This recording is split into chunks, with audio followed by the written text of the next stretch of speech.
കാസർഗോഡ് ബേക്കൽ പൂച്ചക്കാട് പ്രവാസിയുടെ വീട്ടിൽ നിന്ന് 45 പവൻ കവർന്ന കേസിലെ പ്രതി കസ്റ്റഡി. കഴിഞ്ഞ ചൊവ്വാഴ്ചയാണ് കുപ്രസിദ്ധ മോഷ്ടാവ് മേട്ടുപ്പാളയം സ്വദേശി നടരാജൻ ബേക്കൽ പോലീസിന്റെ വലയിലായത്. മോഷണം പോയ സ്വർണ്ണാഭരണങ്ങൾ കണ്ണൂരിലെ രഹസ്യ കേന്ദ്രത്തിൽ നിന്ന് പോലീസ് വീണ്ടെടുത്തു.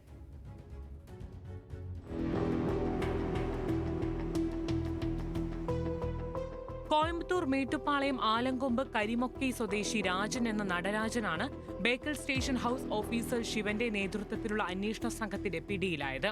മെയ് 9 രാവിലെ 6:30 മെയ് 10 ഉച്ചയ്ക്ക് 12 മണിക്കും ഇടയിലുള്ള സമയത്താണ് നാടിനെ നടുക്കിയ മോഷണം നടന്നത്.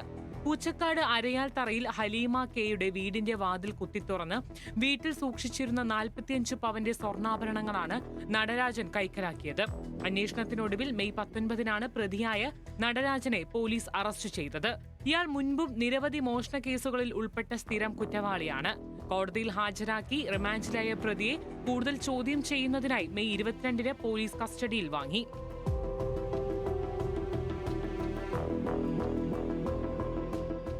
ചോദ്യം ചെയ്യലിലാണ് തൊണ്ടി മുതൽ ഒളിപ്പിച്ച സ്ഥലം പ്രതി പോലീസിനോട് വെളിപ്പെടുത്തിയത്. തുടർന്ന് പ്രതിയുമായി നടത്തിയ പരിശോധനയിൽ കണ്ണൂർ റെയിൽവേ സ്റ്റേഷന് സമീപമുള്ള നേതാജി റോഡിലെ ഒരു രഹസ്യ കേന്ദ്രത്തിൽ ഒളിപ്പിച്ച നിലയിൽ സ്വർണം കണ്ടെത്തുകയായിരുന്നു. മാല, മോതിരം, വള എന്നിവയടങ്ങുന്ന സ്വർണ്ണാഭരണങ്ങൾ പൂർണ്ണമായും പോലീസ് സംഘം വീണ്ടെടുത്തിട്ടുണ്ട്. ന്യൂസ് മലയാളം, കാസർഗോഡ്.